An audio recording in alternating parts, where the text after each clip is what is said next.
استاد درود بر تو. بگو امروز چیکار داریم؟ نه بگو امروز چیکار کنیم؟ هیچی چیه؟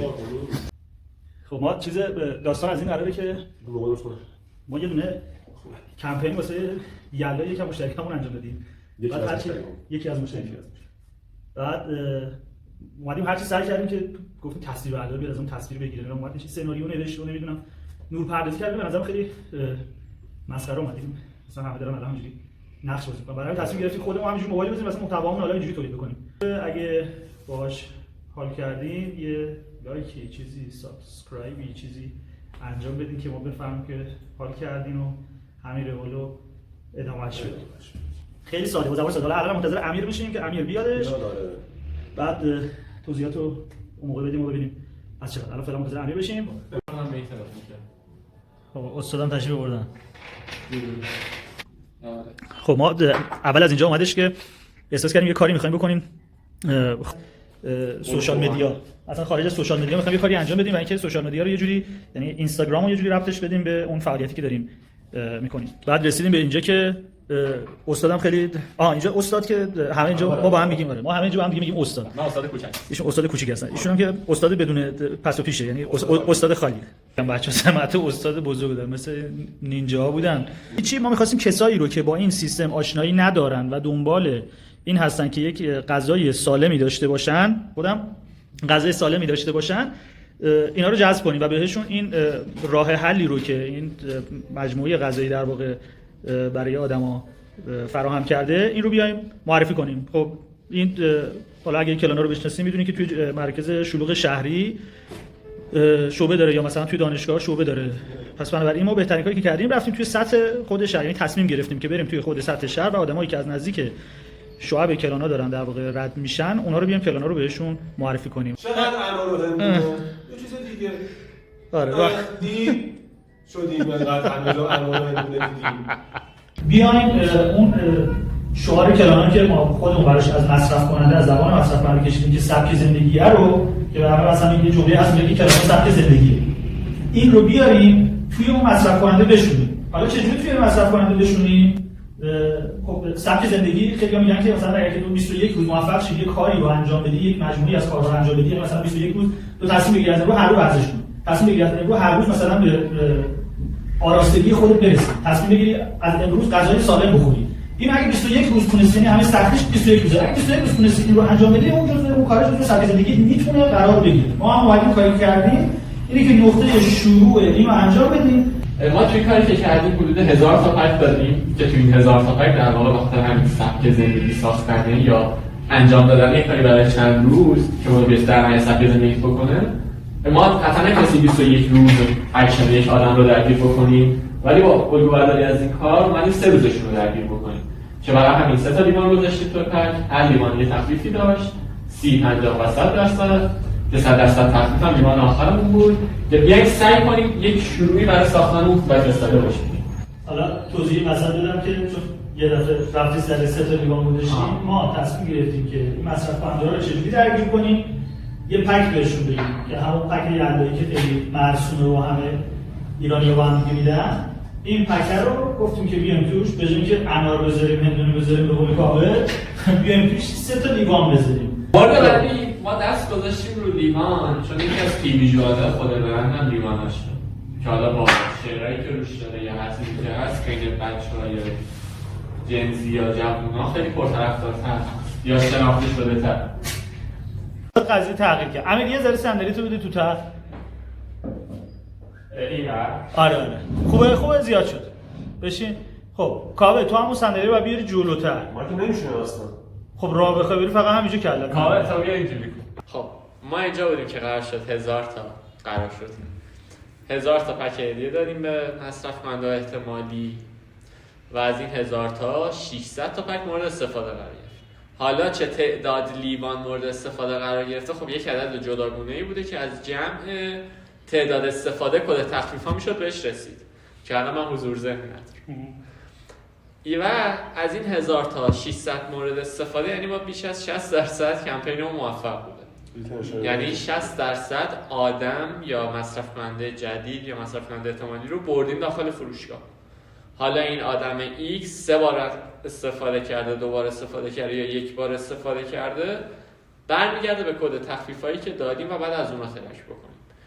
چند درصد موفق بوده؟ 60% موفق در آوردن مشتری احتمالی به فروشگاه بوده. یعنی 600 نفر به یکی از شعبه‌های کلانا مراجعه کردن. ما تو خیلی از کافه رستوران سیستم‌ها حسابداری دارن که شماره موبایل طرف رو میگیره و اینو ترک میکنه. ما اگه این کارو تو سال جدید برای کلانا بتونیم انجام بدیم، حالا کلانا نوعی یا هر برند دیگه‌ای، میتونیم کد تخفیفا رو کاملا هوشمند ترک کنیم دیگه. که شماره تلفن آقای یکبک چند بار استفاده کرد؟ خانم ایکس هم استفاده کنه، آقای یک نمی‌کنه. چند بار گفتم آقای یک؟ من سوم بود. یا نوجوان فلان مثلا. حالا خواستم جنسیت آره من جنسیت زدایی کنم واسه پیرمرد پراشی است. خب دیگه چه چیزی میتونیم بگیم راجع به این چالشاشو میخوای بگی؟ چالشای اجرای این چی بودش؟ اصلا مهمترین چالش نبود، چاله بود. چاله درست کردن برامون چاه بود حقیقتا. کدوم چاه رو میخواید بگید؟ تعطیل شدی. خب ما از اونجایی که اینجوری بگم، از اونجایی که خیلی فشرده بود کارمون و تو مملکت اسلامی هیچ چیزی پیش بینی پذیر نیست تقریبا. ما ددلاینامون به هم دیگه چسبیده بود، قرار شد بریم فعالیت بکنیم و تو پرانتز دوباره ددلاین به هم چسبیده نداشتیم. یک ایونتی داشتیم تو یک روز مشخص باید انجام می‌شد. همون یه قابل تغییر نبود. دوباره ما شب یلدا رو داشتیم، نمی‌تونستی بگی بعد شب یلدا شب یلدا. مشکل یعنی بیشتر این بود. روزمون معلوم بود که می‌خواستیم.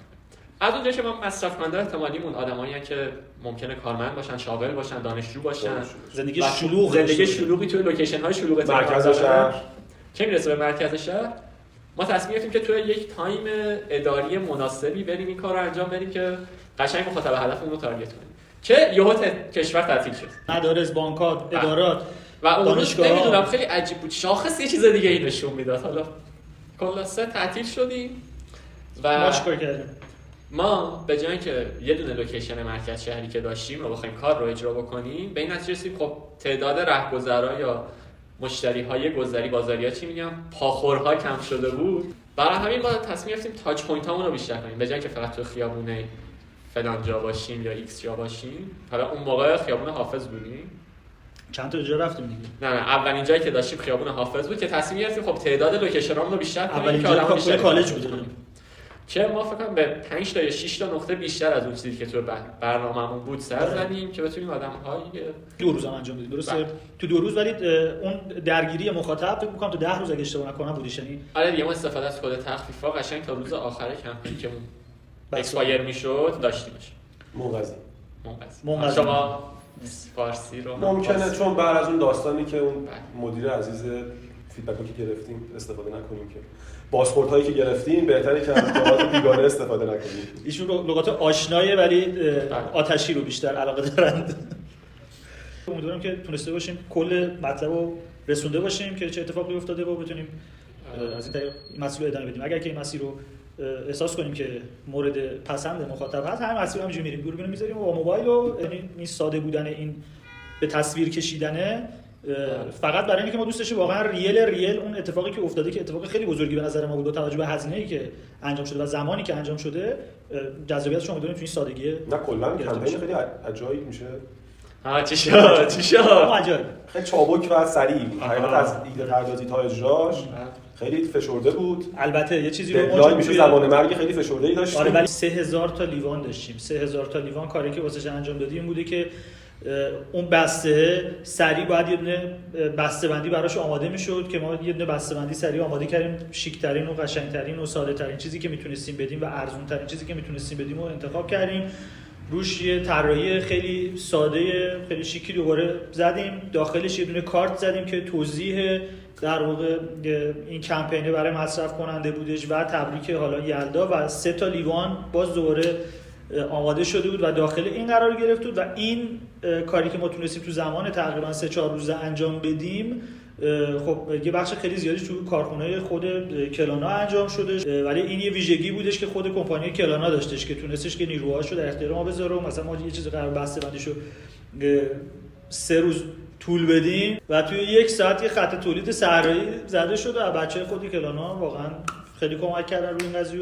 یه چیزی که من یادم رفت بگم این بود که تو سوشال چیکار کردیم. چی؟ تو سوشال. تو سوشال. اصلا موزیکه. داشتیم خدافظی می‌کردیم. چقدر کار کردیم. موزیکه. و یه موردی که بود تازگی‌ها خیلی ترند شده که تو سوشال مدیا آقا سوشیال مدیا یا سوشال مدیا؟ من تلفظ هر کسی سوشال مدیا. سوشال نه. سوشیال که دیگه نیست. شبکه‌های اجتماعی. خب ما تو سوشالمون اینجوری بود که به جای که تمرکز برو تو پاک اصلا من تامینو بذار. یه کاری که کردیم به جای که تمرکز کنیم روی ویو میلیونی و یه پست بزنیم و اونو میلیونیش بکنیم که الان خیلی ترند شده، این بود که ما بیایم این رویداد ایونت یا رخداد رو هر سه تا رو گفتم، هم فارسی هم انگلیسی هم عربی، بیایم پوششش بدیم. نه اینکه بیایم یه دونه محتوای میلیونی بذاریم، نه ما 3 تا پست گذاشتیم، یا آدم استوری گذاشتیم و گفتیم آقا ما ویو میلیونی نمیخوایم، ما میخوایم مخاطبامون رو اینگیج بکنیم با کاری که کردیم. در نتیجه پست و استوری و اینگیج و دیگه چی؟ خب در نتیجه گفتیم اوکی تعداد محتوا رو میبریم بالاتر که این درگیریه یا دوباره یادآوری بیشتر بشه تا اینکه یه دونه پست درست بکنیم 1 میلیون ویو بخوره 50 میلیون ویو بخوره نتیجه هم نداشته باشه. نتیجه هم نشه. اونجا یعنی بیشتر رفتیم سر مخاطبای خود صفحه و گفتیم ما که الان داریم یه کاری میکنیم و الان ما خیلی از AI تازگی استفاده میکنیم، قبل از اصلا شروع خود کمپین یه موزیک با AI برای خود برند ساختیم که موزیک یلدایی طور بود، تم یلدا داشت و اونو منتشر کردیم. شعر و موزیک پروداکشن با راویالی شعر و موزیکش رو زدیم منتشر کردیم، بعد 2 تا ویدیو برای خود کمپین منتشر کردیم تو استوریاتون روزهایی که داشتیم. کمپین پاسش میشه خیلی مهم نیستش. همه به کمپین می‌رسن. آخه کسی دیگه که نمیادش اون رو استفاده بکنه. فراخوان آخه واقعا کسی نمیشناسه. خب همون برو ادامهشو برو. صنعت خارجی ما نمیتونیم فارسی سازی کلمه هر رو نمیتونی هیچ جای دنیا نمیتونی یه چیزی که مملکت ما داستانش اینه که میخوان یه کلمه‌ای رو بذارن توش بعد بقیه رو مجبور کنن این کلمه وقتی تو همه دنیا داره با یه سری واژگان داره استفاده میشه، خب با هم واژگان میریم. بعد جالبیش اینه که کسایی که مثلا توی صنعت خود ما که صنعت حالا هر چی که اسمشو بذاری، چون ما تو صنعت تبلیغات بهش اعتقاد داریم، ولی اونایی که تو صنعت تبلیغات خودشون رو یه کاری میدونن، خودشون شروع میکنن یه سری کلمات جایگزین کردن. بعد یکی دیگه کلمه میذاره میگه شما چرا اون کلمه رو گذاشتین. یعنی همینجا هم یه خود مطرحی داریم توی خودمون دیگه. آره همون کلمه‌ای که هست رو استفاده کنیم. خب از اصل مدد نشیم ایشون کلمه آتیشی دوباره آورد. آها من یادم رفتیم و موزیک رو گفتیم، پست و استوریا رو هم گفتیم، چیزی کردیم. خب اونجا دیگه چی؟ نه اصلا خود مطرحی نکن دیگه. خود مطرحی. داستانی که داشتیم این بودش که از طریق خود پست و استوری هم که گذاشتیم به یک رقم خیلی زیادی هم مخاطب جدید رسیدیم، هم به یعنی اینسایت قوی رو خود هم پست و استوری هم با توجه به اون فعالیتی که داشتش روی خود صفحه میشد بدون که بخوایم تبلیغ دیگه بدیم، خودش هم اومد بازخورد خوبی داشتش که حالا اگه چیز شد که اونها رو نشون بدیم.